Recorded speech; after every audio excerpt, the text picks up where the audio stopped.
Doctor SS ലാലിലേക്കാണ്. Doctor, കേസുകൾ അങ്ങനെ ഉയരുകയാണ് സംസ്ഥാനത്ത്. നേരത്തെ മലബാർ മേഖലയിലായിരുന്നുവെങ്കിൽ ഇപ്പോൾ വിവിധയിടങ്ങളിലായി ഓരോരുത്തർക്കായി അമീബിക് മസ്തിഷ്ക ജ്വരം സ്ഥിരീകരിച്ചു വരുന്നുണ്ട്. എത്രത്തോളം ഭയപ്പെടേണ്ട ഒരു സിറ്റുവേഷൻ ഉണ്ട് നിലവിൽ? ഭയപ്പെടേണ്ടതല്ല. കാരണം ഈ അസുഖം ലോകത്ത് ആദ്യമായിട്ടൊന്നുമില്ല. 1965 60 വർഷം മുമ്പേ ഈ രോഗം കണ്ടുപിടിക്കപ്പെട്ടതാണ്.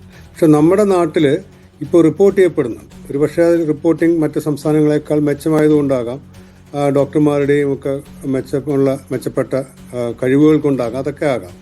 പക്ഷേ ഇത് ഗവൺമെൻറ്റിനെ വറി ചെയ്യിക്കണം. ഇപ്പോൾ ജനങ്ങളെ പറഞ്ഞ് പേടിപ്പിക്കാനുള്ളതല്ല. ഇപ്പോൾ ജനങ്ങൾക്ക് അവരുടെ സ്വന്തം തീരുമാനം അനുസരിച്ച് ഉണ്ടാക്കുന്നതല്ലേ അസുഖം. പക്ഷേ ഈ അസുഖം എങ്ങനെ വരാതിരിക്കണം എന്നുള്ളതിന് ജനങ്ങളെ പഠിപ്പിക്കേണ്ട ഉത്തരവാദിത്വം ഗവൺമെൻറ്റിനുണ്ട്. അപ്പോൾ ഗവൺമെൻറ്റിനകത്ത് ഒരുപാട് ഉത്തരവാദിത്വമുണ്ട്. വളരെ സീരിയസ് ആയിട്ട് വിഷയം എടുക്കണം. ആ ഗൗരവം ഇല്ലായ്മ കുറച്ച് പ്രകടമായിപ്പോയി. അതുകൊണ്ടാണ് ഈ തർക്കങ്ങളൊക്കെ ഉണ്ടായത്. അതേസമയം ജനങ്ങൾക്ക് ഈ അസുഖം എങ്ങനെ ഒഴിവാക്കണം എന്നുള്ള രീതിയിൽ വ്യാപകമായ പ്രചരണം നടക്കണം. ഇപ്പോൾ മീഡിയ വണ്ണൊക്കെ ഇത് ഏറ്റെടുത്ത വലിയ സന്തോഷത്തോടെ ഞാനൊക്കെ ഫേസ്ബുക്കിൽ എഴുതിയിരുന്നു. കാരണം ഇത് ജനങ്ങൾക്ക് 100 പ്രശ്നങ്ങളുണ്ട്.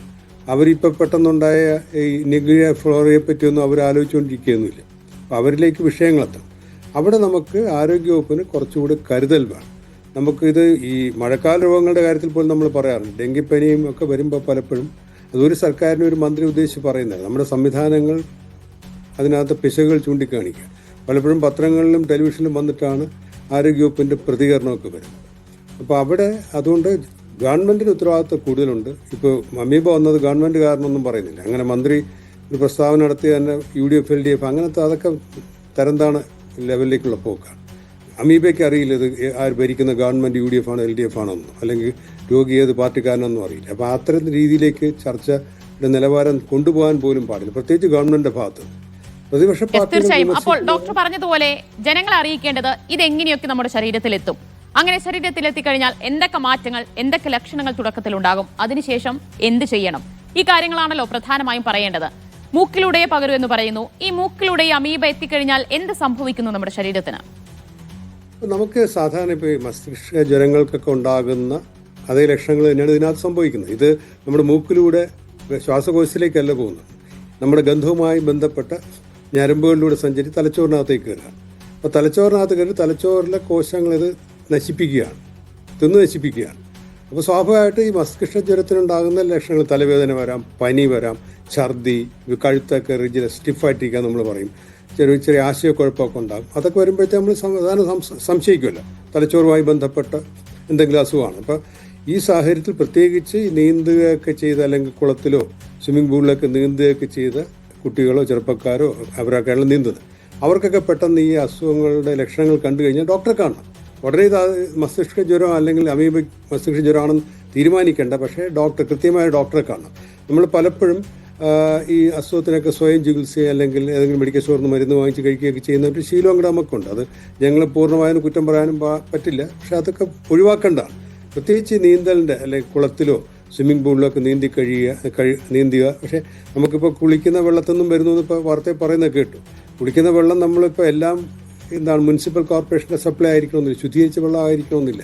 നമ്മൾ ടാങ്കിൽ മേളിൽ കെട്ടിയിട്ടിട്ട് അതിൽ നിന്ന് വരുന്നതാകാം, അത് മലിനമാകാം, അല്ലെങ്കിൽ വേറെ ഏതെങ്കിലും ജലാശയത്തിൽ വരുന്നതാകാം. അപ്പോൾ പൈപ്പിലൂടെ വരുന്നതെന്ന് ഒറ്റ കാരണം കൊണ്ട് വെള്ളം ശുദ്ധമാകണമെന്നില്ല, ശുദ്ധീകരിച്ച വെള്ളമായിരിക്കണം. അപ്പോൾ ഇത്തരം കാര്യങ്ങളിൽ ജനങ്ങൾക്ക് അവബോധം ഉണ്ടാക്കണം, ആ ചർച്ച നടക്കണം. നമ്മുടെ കേരളത്തിലാണ് ഏറ്റവും എളുപ്പം. കാരണം എത്ര ടെലിവിഷൻ ചാനലുകളാണ്, എത്ര പ്രിൻ്റ് മീഡിയ ഉള്ളതാണ്, ഒരുപാട് മാധ്യമങ്ങൾ, സാമൂഹ്യ മാധ്യമങ്ങളിൽ ഇതാണ്. പിന്നെ പഞ്ചായത്തുകളിൽ ആരോഗ്യ സമിതികളുണ്ട്. അപ്പോൾ നമുക്ക് കേരളത്തിൽ വിവരം ജനങ്ങളിലേക്ക് എത്തിക്കാനായിട്ട് വളരെ എളുപ്പമാണ്. പക്ഷെ ഇവിടെ അതിനകത്തൊരു സ്ലോനെസ് ഉണ്ട്. അതൊരു വിമർശനാത്മക ബുദ്ധിയോടെ തന്നെ കാണാൻ ശ്രമിക്കുന്നുണ്ട്. ഈ നമ്പറുകൾ നമ്മൾ കുറച്ച് പറയാൻ ശ്രമിക്കുന്നുണ്ട്. ഇപ്പോൾ കേരളത്തിന് നമ്മുടെ സ്വന്തം ഇമേജിൻ്റെ തടവിലായി പോവുകയാണ്. നമ്മൾ പല കാര്യത്തിൽ നമ്പർ 1 ആണ്, പക്ഷേ എല്ലാ കാര്യത്തിലും നമ്പർ 1 അല്ല. ഈ നമ്പർ 1 എന്ന് പറഞ്ഞ് ഇപ്പോൾ നമുക്ക് എന്തെങ്കിലും വന്നു കഴിഞ്ഞാൽ അത് ഒളിക്കാനുള്ള ഒരു ടെൻഡൻസി ഉണ്ട്. അതുകൊണ്ടാണ് ആദ്യം 2 കേസ് എന്ന് പറഞ്ഞ് വിമർശനം വന്നപ്പോൾ 17 കേസായി മരണം. നമ്മൾ മരണങ്ങളുടെ എണ്ണം കൃത്യമായി പറയുമ്പോഴാണ് നമ്മൾ പൊതുജനാരോഗ്യ രംഗത്ത് ബഹുമാനിക്കപ്പെടുന്നത്, ആരോഗ്യരംഗത്ത് ബഹുമാനിക്കപ്പെടുന്നത്.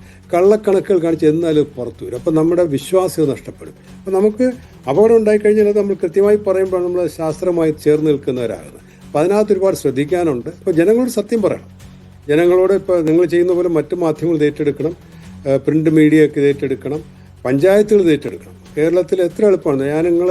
ഞാൻ ഒരു പ്രൊഫസർ കൂടിയാണ്. ഞങ്ങളുടെ കോവിഡ് സമയത്ത് ഞങ്ങളുടെ വിദ്യാർത്ഥികളെ കൊണ്ട്, പോസ്റ്റ് ഗ്രാജുവേറ്റ് വിദ്യാർത്ഥികളെ കൊണ്ട് സർവേ നടത്തിച്ചു.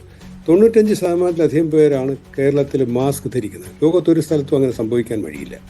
അപ്പോൾ അത് ജനങ്ങളുടെ ഒരു ആരോഗ്യ അവബോധം അത്ര കൂടുതലാണ്, സ്ത്രീ സാക്ഷരത കൂടുതലാണ്. ഇതെല്ലാം കൊണ്ട് നമ്മൾ ആരോഗ്യ നിർദ്ദേശങ്ങളെ നമ്മൾ സ്വീകരിക്കുന്നവരാണ്. അപ്പോൾ നമ്മളെ എല്ലാ നേട്ടങ്ങൾക്കും പലപ്പോഴും മന്ത്രിമാരൊക്കെയാണ് പോയി അവാർഡ് വാങ്ങുന്നതെങ്കിലും ഈ അവാർഡുകൾക്കൊക്കെ അർഹത മുഴുവൻ നമ്മുടെ നാട്ടിലെ ജനങ്ങൾക്കാണ്. അതങ്ങനെ സംഭവിച്ചതാണ്.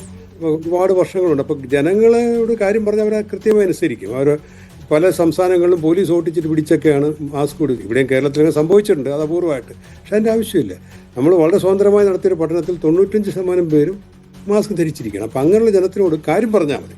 കാര്യം പറയുന്നതിൽ അപാകത ഉണ്ടാകുക അല്ലെങ്കിൽ കണക്കിൽ ഭയന്ന് കള്ളത്തരം കാണിക്കുകയൊക്കെ ചെയ്യുന്നത് തീർച്ചയായിട്ടും ആരോഗ്യരംഗത്തിന് ഭൂഷണമല്ല. അത് ജനങ്ങളുടെ ആരോഗ്യത്തിന് നല്ലതുമല്ല.